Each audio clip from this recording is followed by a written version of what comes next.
So hi Ian, it's good to meet you on Zoom.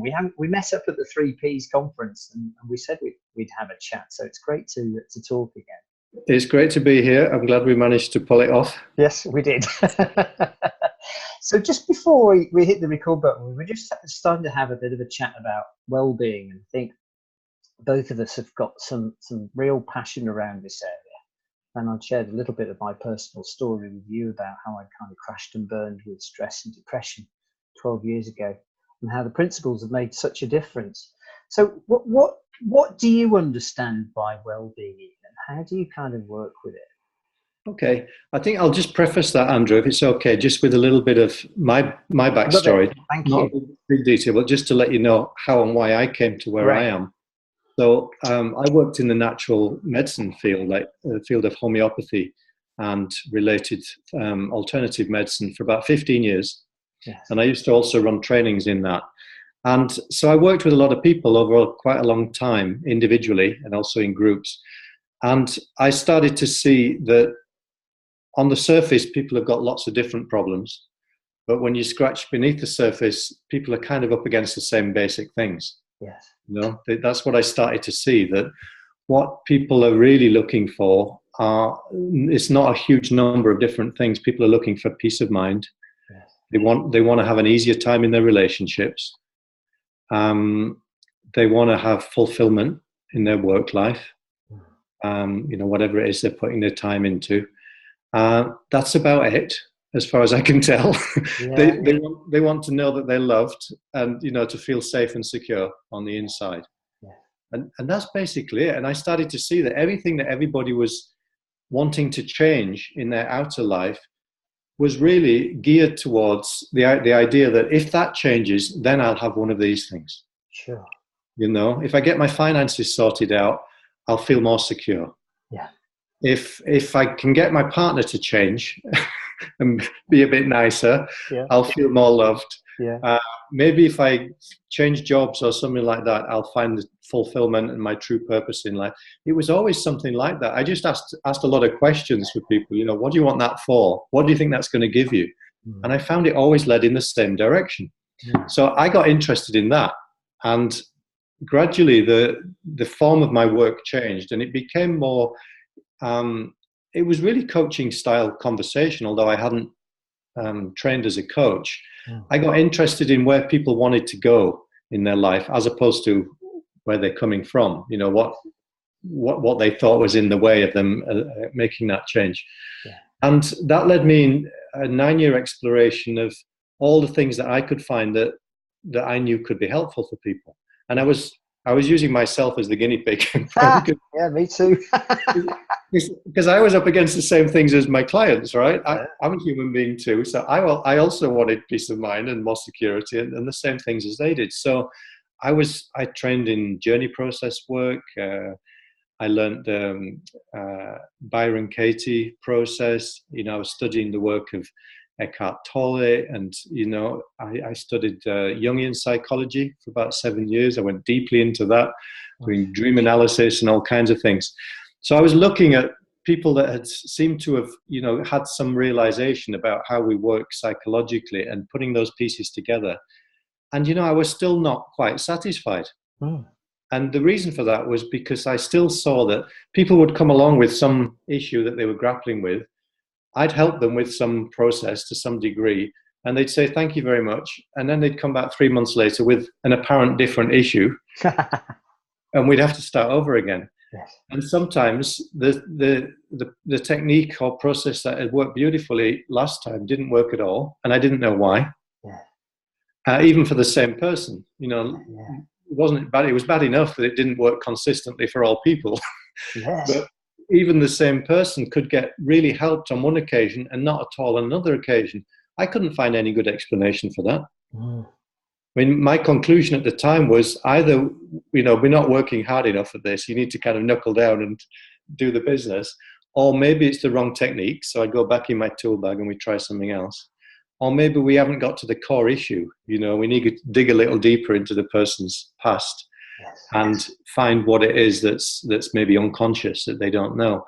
And, none of those felt entirely right to me. Sure.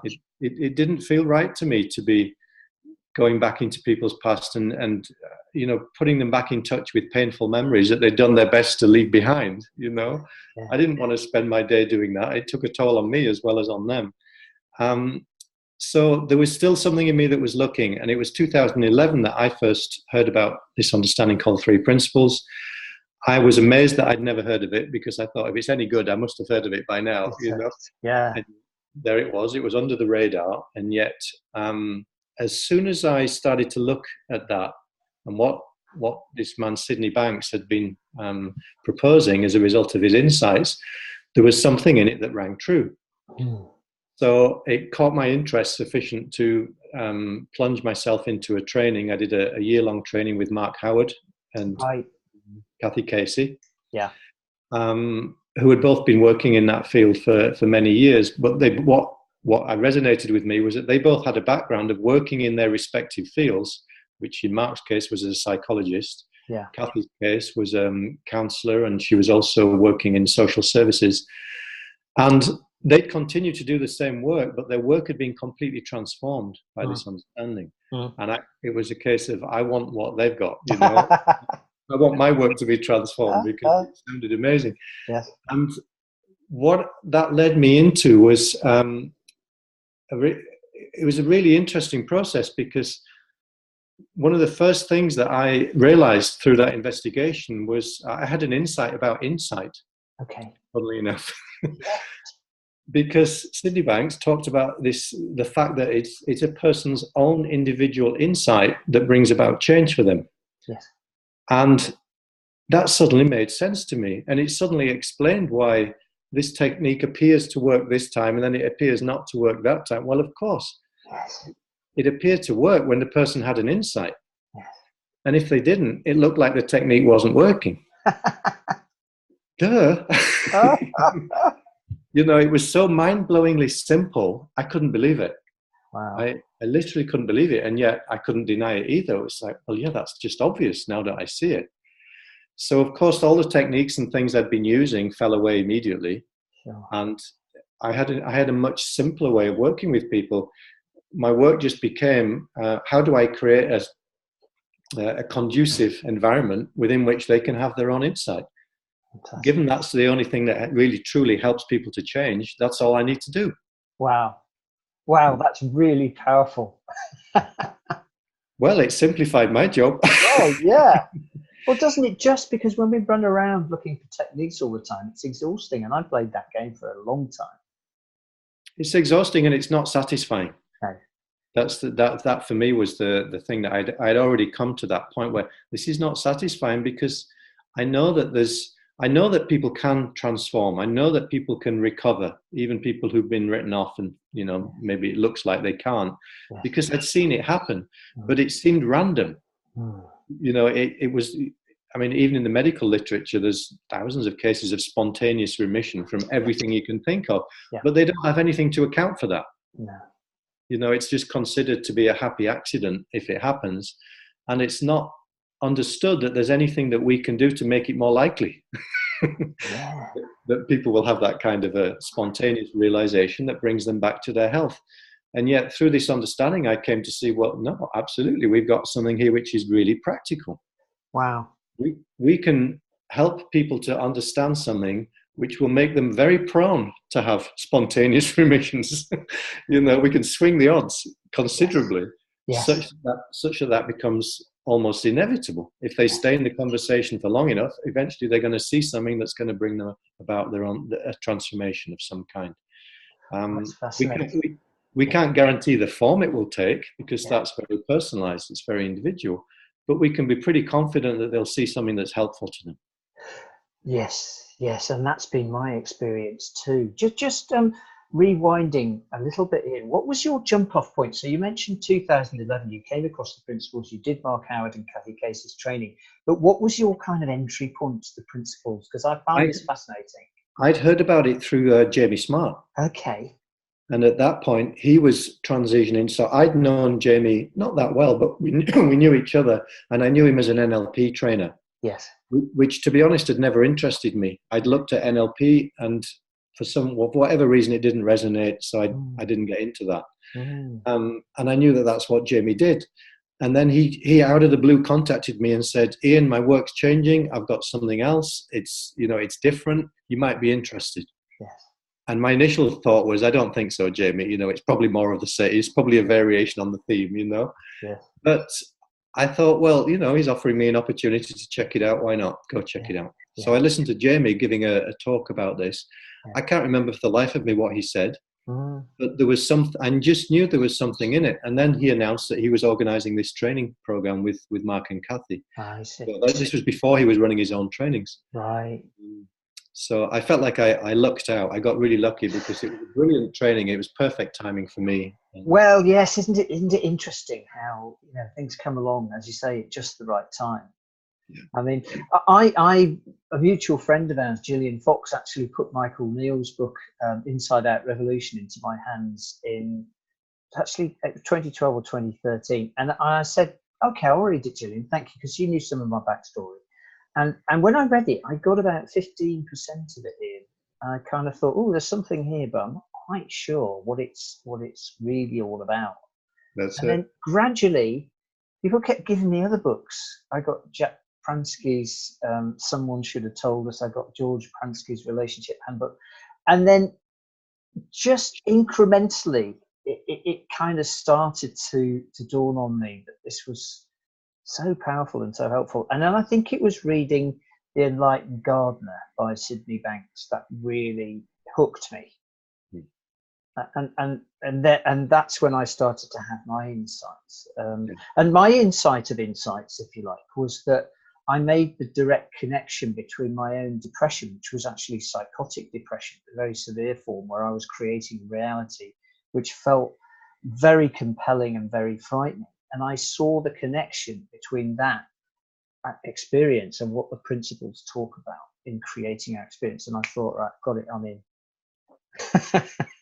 Right, it's like waking up from a dream, right? It was, and I needed no further convincing. And instead of having this kind of intellectual conversation in my head about mind, consciousness, and thought, which is what I've been doing for a couple of years, I suddenly cut through all of that, left it behind.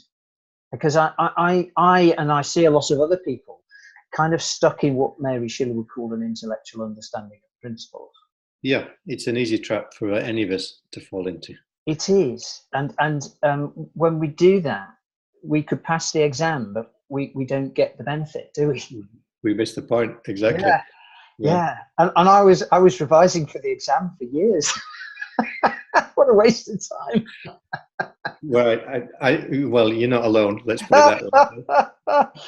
I consider myself fortunate because I wouldn't say I had, I didn't have the kind of insight that transformed my own life from the inside because I wasn't in a kind of situation that you were in, I think those transformations are more visible when someone's really been struggling, when they've really been up against it, and they see something that pulls them out of a depression or, leaves behind a psychotic state. It's like, wow, that's visible, it's tangible, it's very powerful. I didn't have that kind of experience. For me, it was, the first things I realized were the implications for my work. Yes. It made sense of things in my work that had been puzzling me for years. Brilliant. Yeah. My own personal gains kind of crept in gradually over time.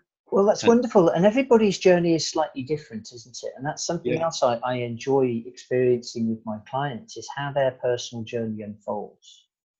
Yeah. And the reason I relate the intellectual understanding thing is that I have met a number of people who are literally stuck in that intellectual understanding, who spent a lot of money trying to work it all out and haven't realized the benefits.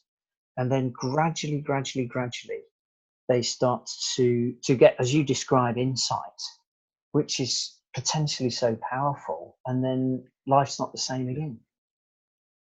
Yeah, insight is in my understanding now, it's the only true agent of change. Yes, so right. And actually, as coaches, we see this all the time, don't we? You can give a coachee all the techniques in the world, but until they have their own insights, they don't transform. Exactly.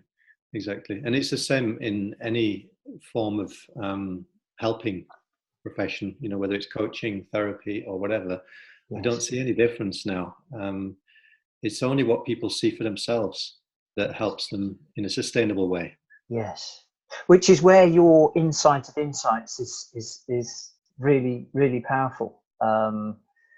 Because that kind of cuts through all of this. Well, I don't understand it. I'm really struggling to come to terms with, what mind is or what consciousness is. And then, you just leave it all behind with an insight. Yeah, but the mind is as you know, it's a slippery customer, because people will hear me say what I've just said to you.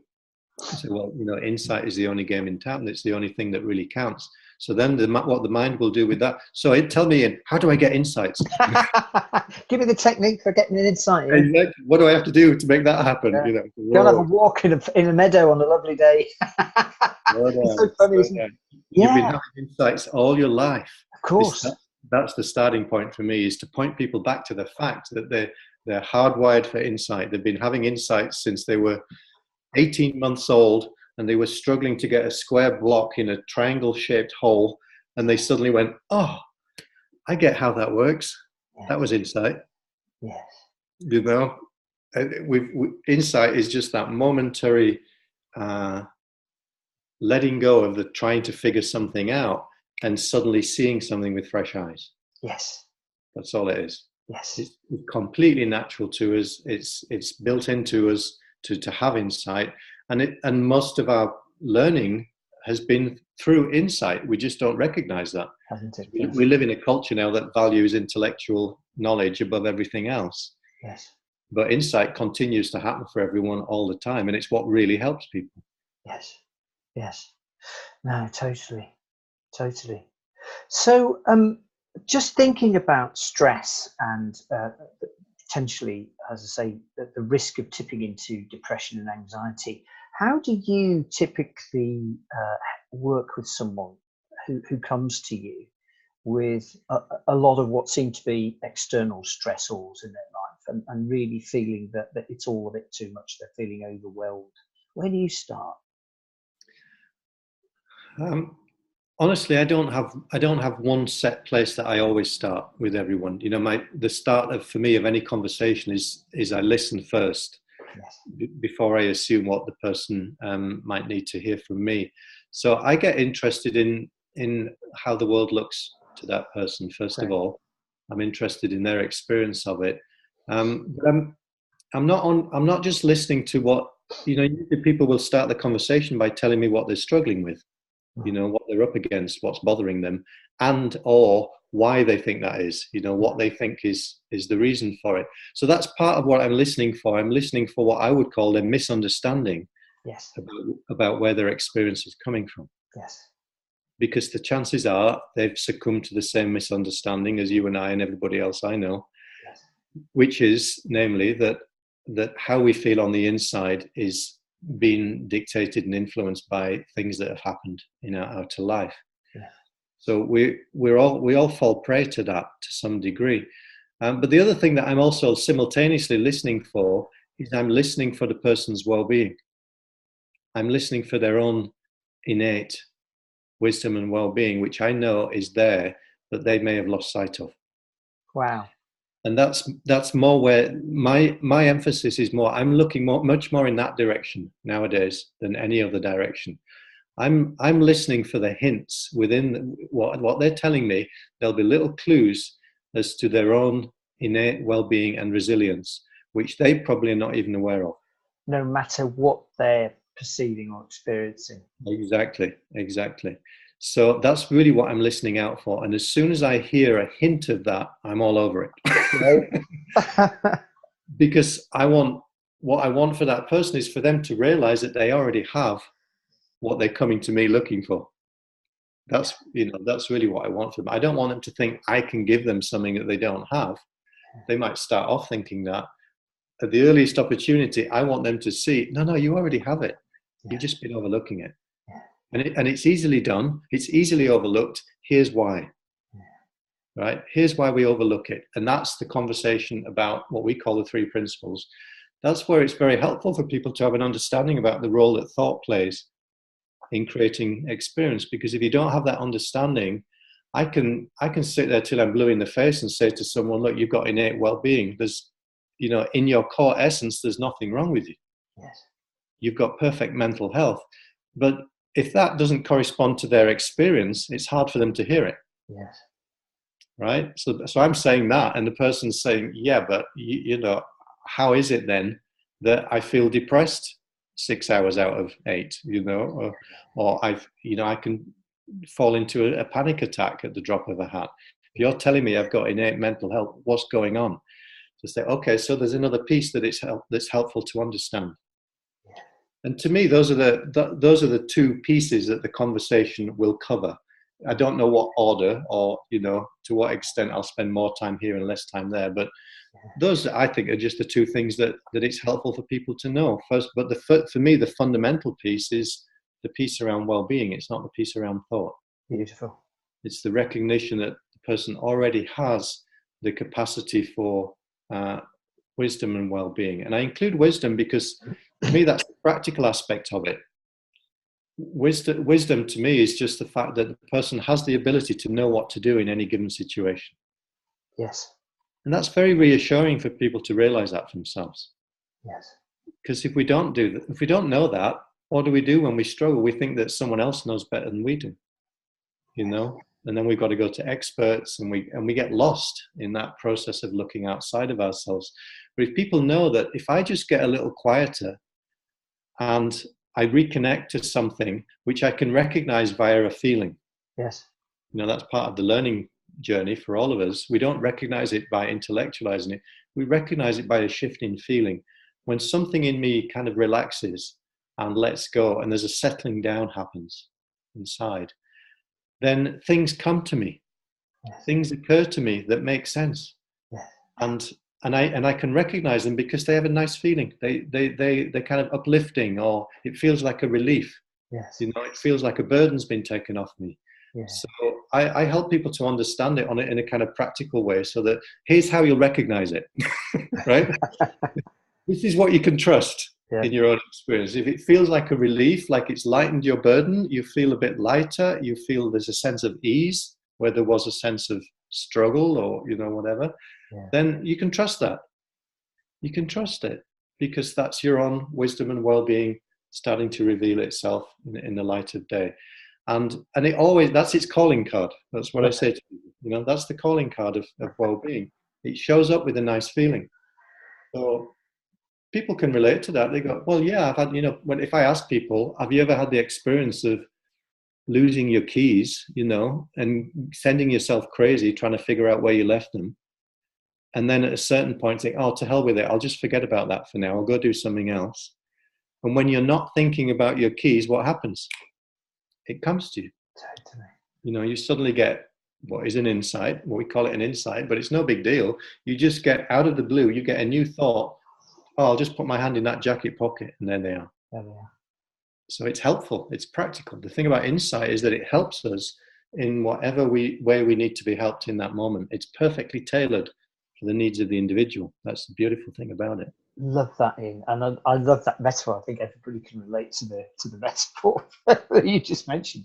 And I think also, as you say, starting with that rather than starting with thought, because I can remember myself struggling at the outset with this whole approach, because I thought, well, I know we all think that there's nothing hugely profound in that, and I know that it was my thoughts that created my problems with depression, but I didn't feel that in any way empowered me to deal with it. But what you've just described is very much more accessible. Well, I find it more practically helpful. Yes. So having tried both modes, Right. like yourself, I've had a lot of conversations that started off trying to get people to see how thought worked. And some people saw it, but a lot of people got confused by that initially, and they got in their heads about it. And so now they had a lot of thought about thought. Wasn't helpful. So what I do now is I'm much more likely to start the conversation around well-being, around the fact that they're already okay on the inside. Yes. There's some place within you that's already okay. And I'll say to the person up front, I'm going to be speaking to that part of you that's already okay. Yeah, your mind might have some things to say about that, but I'm speaking to the well-being in you, and I mean it. I'm not joking with them. I am, because I know it's in them. And I know that when when we have eyes for the well-being, it's almost like the well-being wakes up when it's recognized. That's fascinating, and totally consistent with my own experience of working with clients, where I have confidence that all is well within them, and yet they don't share that confidence at the time. That's right. Gradually, the layers of the onion reveal themselves. Yeah.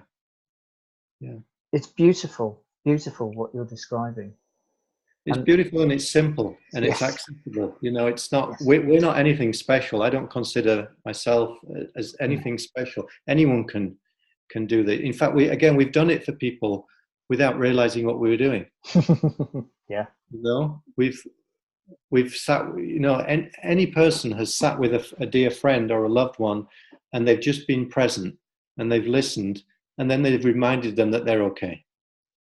Do you know what you just shared there is hugely profound, and I see a lot of people who struggle to help others who are in deep stress, possibly depression or anxiety. What you've just described is the best thing that you can do.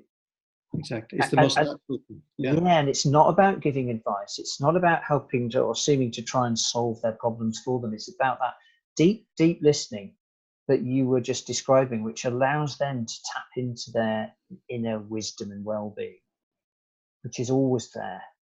It's always there, and it's all that anyone needs. Yes. You know, it's enough. Yeah. It's enough. As soon as people get a glimpse of the fact that that is inherent within them, they're good to go. Yeah. They don't need they suddenly see, oh, I don't need your help. I don't need your advice. Thank you very much. Yeah, which is exactly what we're after. Wow. Exactly. Yeah. So it's empowering in the best way, because people recognize that the true source of that well-being was always inside them. Even though we get misled, we look outside of ourselves because of the misunderstanding. But the remedy, if you like, what's helpful is always when a person sees not only how it works, but they recognize the truth of the fact that it is within me. What I was looking for is actually inside me. And that is wonderful, because they get to take that with them into whatever life situation they go into. Of course. Forward. You know, it's not only helpful with this one thing that they're up against. Yeah. And I mean, to quote the book, I wish somebody had told me this a long time ago, because the number of people that I had to go and see, the experiences that I endured, the pain that I put loved ones through, all of which was totally unnecessary now with the benefit of hindsight. But I suppose that journey was necessary in a way to kind of get me to where I am. That's all we can say, isn't it? We did the best we could with what we knew. Yeah. You and I both. But had we known different, we would have done different. Yes. Which is why it's so, I feel so blessed to be able to help other people and to shine a light on this as you do, and to help them wake up to their own wisdom and their own well-being. It's the biggest privilege in the world, isn't it? Absolutely, it is. But as I say, I like to point out that it's not. It doesn't need to be the privilege of a select few. You know, those of us who work in this field. I think we're very fortunate. But for me, the simplicity of this means that anyone can see the truth of this for themselves, such that they get help, and then they can share what they've seen in a way, if they want to. They don't have to, but they probably naturally will, because why wouldn't you? Yeah. You know, they can share what they've seen as and when the need arises, and be a beacon of light for the people that are in their world. Which, that to me is how this has continued to spread from that initial insight that Sydney Banks had.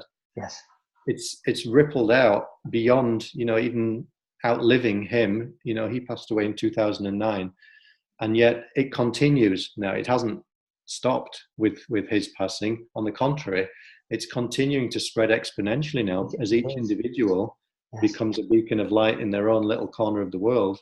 Yes. How many people is that going to touch? And you just described how beautifully that happens. Wow. That's wonderful, Ian. Thank you so much for sharing that. I find it's my pleasure. Fascinating. I find it absolutely fascinating. Thank you very much indeed. Down. Yes. It's another way of saying help them to connect to their innate well-being. Yes. But you see, they know, they've learned through experience that if you don't do that first, launching into a conversation about thought will not be helpful. No. The person's going to be in their head about it. They're going to be trying to apply thinking to this state of anxiety that they're struggling with, or something of that kind. So, I think people have intuitively grasped this, but as a kind of community as a whole, we've given, I think, way too much emphasis to the thought piece, and not enough to the other. Yes. Yes, I would agree with that. And I think it's intellectually, it's often an easy place to start, but it doesn't necessarily translate into real insight for people. That's right. Wow. Yeah. So I'm hoping that we can redress the balance a little bit, Andrew.